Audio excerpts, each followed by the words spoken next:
안녕하세요. 네, 우리 주방에 없어서는 안 될 필수품이죠. 전자레인지. 정말 편리한데요.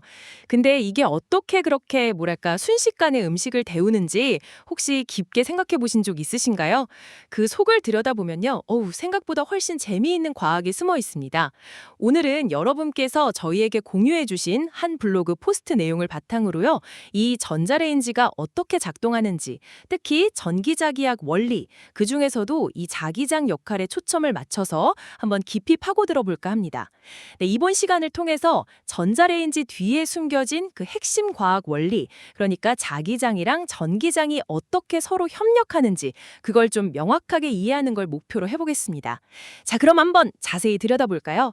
우선 전자레인지의 뭐랄까 엔진 같은 역할, 핵심 부품이라고 할 수 있는 마그네트론부터 시작해야 할 것 같아요. 이름만 들어도 뭔가 마그넷, 자기장 관련 느낌이 딱 오는데요. 이 마그네트론이라는 게 구체적으로 어떤 원리로 작동하는 건가요? 그 자료에서는 어떻게 설명하고 있죠? 네, 그 이름에서 딱 감이 오시는 것처럼 마그네트론은 아주 강력한 자기장을 이용하는 장치입니다. 자료를 보면요. 이 마그네트론이라는 게 고주파의 전자기파, 그러니까 우리가 마이크로파라고 부르는 걸 만들어내는 진공관의 한 종류거든요. 근데 여기서 진짜 핵심은 뭐냐면 아주 강한 전기장하고 자기장을 이걸 동시에 그리고 아주 절묘하게 사용한다는 거예요. 그러니까 단순히 전기장으로 전자를 확 미는 게 아니라 자기장으로 그 전자의 움직임을 이렇게 뭐랄까 컨트롤하는 거죠. 자기장이랑 전기장을 동시에 쓴다. 그게 어떤 식으로 서로 작용을 하는 건가요?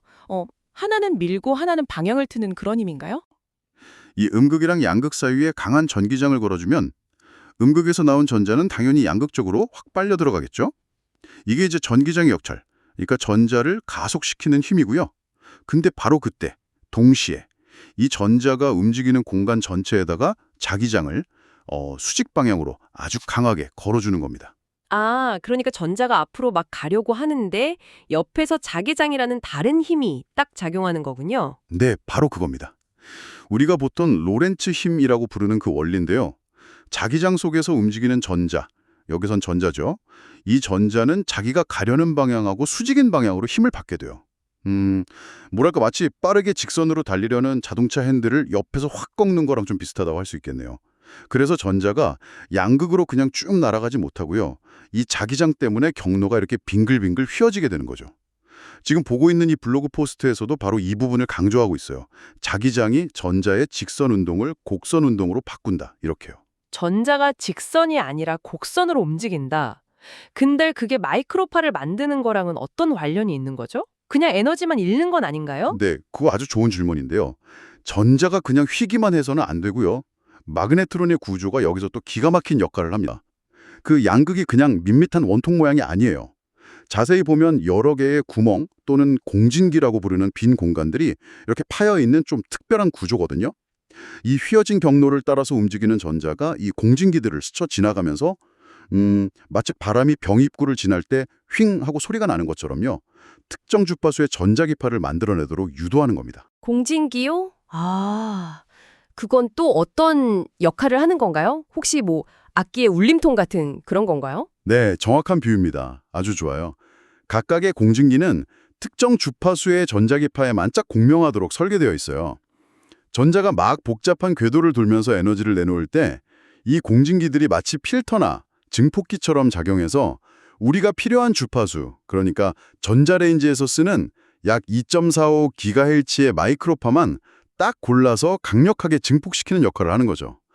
그러니까 자기장은 전자를 계속 이 공진기 주변에서 뱅뱅 돌게 만들어서 에너지를 공급해주고 공진기는 그 에너지를 받아서 특정 주파수의 마이크로파로 바꿔서 축적하는 셈이에요.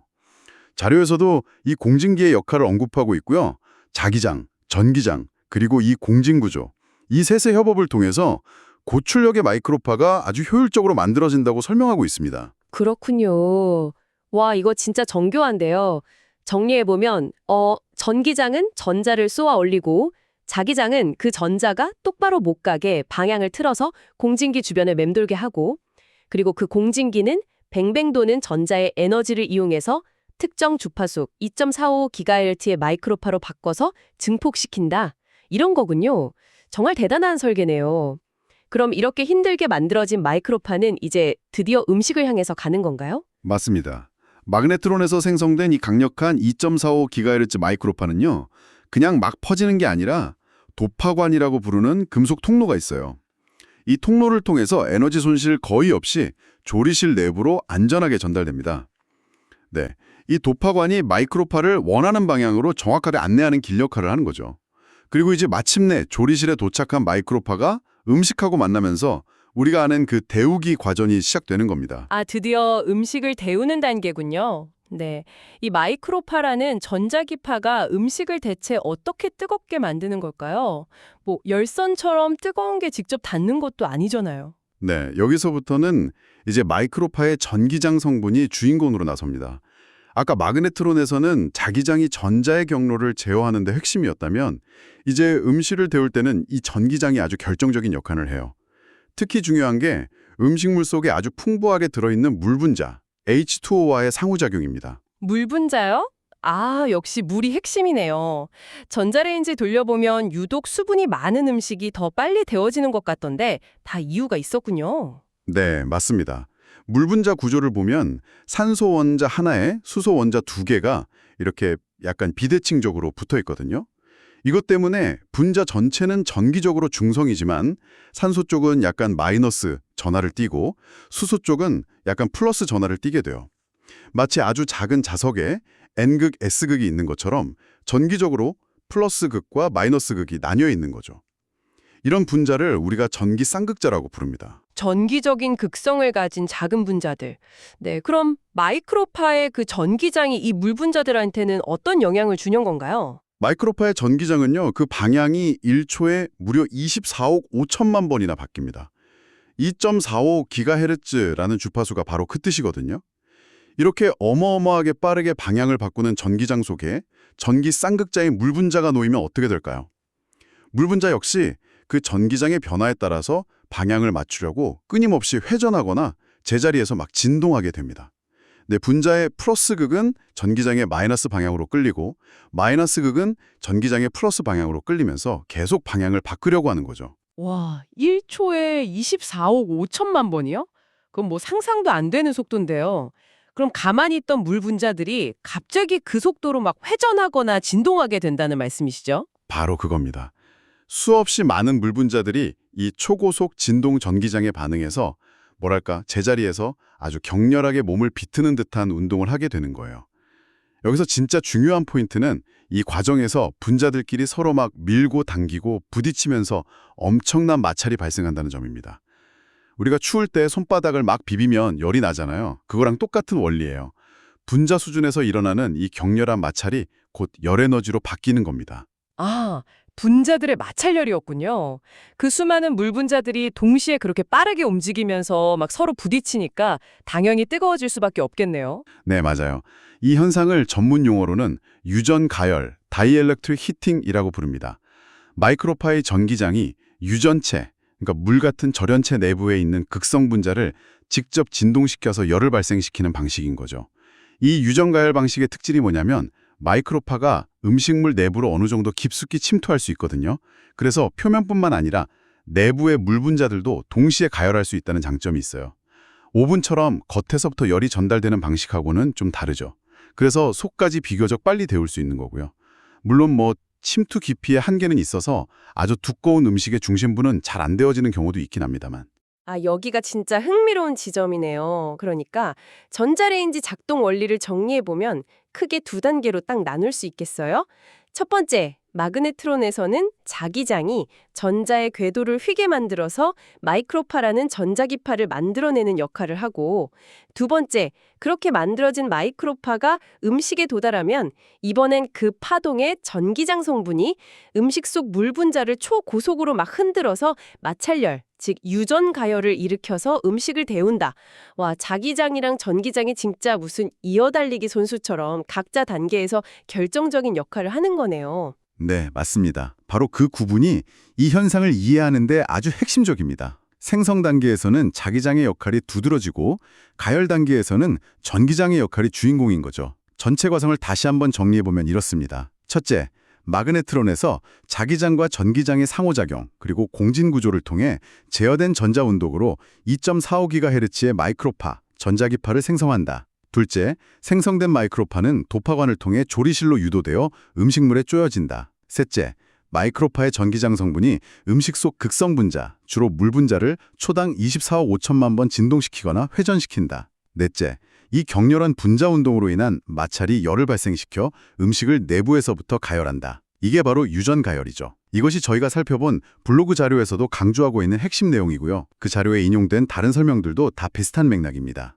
자기장이 마이크로파 생성의 어떤 방아쇠 역할을 하고 그렇게 만들어진 파동의 전기 에너지가 분자 운동 에너지로 그리고 최종적으로 열 에너지로 변환되는 과정인 거죠. 네, 이제 정말 명확하게 이해가 됩니다. 처음에는 그냥 전자파 이렇게 뭉뚱그려서 생각했는데 파동을 만드는 과정하고 또 그 파동이 열을 만드는 과정에서 자기장과 전기장이 이렇게 뚜렷하게 다른 역할을 한다는 점이 정말 인상 깊네요. 그렇다면 이 모든 내용이 저희 청취자 여러분께는 어떤 의미로 다가갈 수 있을까요? 아마 다음번에 전자레인지 문을 닫고 버튼을 누르실 때 그냥 땡 하고 음식이 데워지는 편리함, 그 너머를 한번 상상해 보실 수 있지 않을까 싶습니다. 네, 그 보이지 않는 공간 속에서 마그네트론이 자기장으로 전자의 춤을 막 지휘해서 마이크로파를 뿜어내고 또 그 파동의 전기장이 음식 속에 있는 수많은 물 분자들을 초당 수십억 번씩 막 흔들어 깨워서 마찰열로 따뜻함을 만들어내는 거잖아요. 와, 정말 정교한 전기자기하게 합주가 벌어지고 있다는 것. 이게 무슨 마법이 아니라 정말 놀랍고 경이로운 과학의 작동 방식이라는 걸 한번 느껴보시면 좋겠습니다. 자, 오늘 저희는 주방의 필수품 전자레인지가 어떻게 작동하는지에 대해 여러분이 제공해 주신 자료를 바탕으로 좀 깊이 있게 살펴봤습니다. 핵심을 다시 한번 요약하자면 전자레인지는 마그네트론이라는 부품에서 강력한 자기장과 전기장을 이용해서 고주파의 마이크로파를 생성하고 이 마이크로파의 전기장 성분이 음식 속, 특히 물 분자 같은 극성 분자들을 초고속으로 진동시켜서 발생하는 마찰열, 즉 유전가열 원리를 통해 음식을 데운다는 것입니다. 네, 파동 생성에는 자기장이, 실제 가열에는 전기장이 각각 주된 역할을 담당하는 거죠. 네, 오늘 살펴본 내용을 바탕으로 여기서 한 걸음 더 나아가서 좀 생각해 볼 만한 질문을 던져볼 수도 있을 것 같은데요.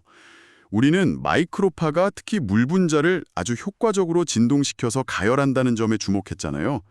이처럼 특정 전자기파, 여기서는 마이크로파죠 이게, 특정 분자, 물 분자랑 강하게 상호작용해서 선택적으로 에너지를 전달하고 가열할 수 있다는 이 원리, 그러니까 유전 가열의 정밀함, 이걸 한번 생각해 보면 어떨까요?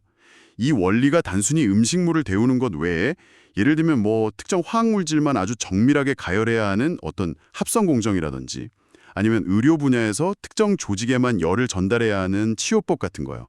혹은 산업 현장에서 특정 재료만 아주 빠르게 건조시키는 기술이라든지 이렇게 좀 더 정밀한 제어가 필요한 다른 과학기술 분야에서는 또 어떤 혁신적인 방식으로 응용될 수 있을지 한번 상상해보는 건 어떨까 싶습니다. 어쩌면 이미 우리가 모르는 아주 다양한 분야에서 이 원리가 활발하게 쓰이고 있을지도 모르겠네요.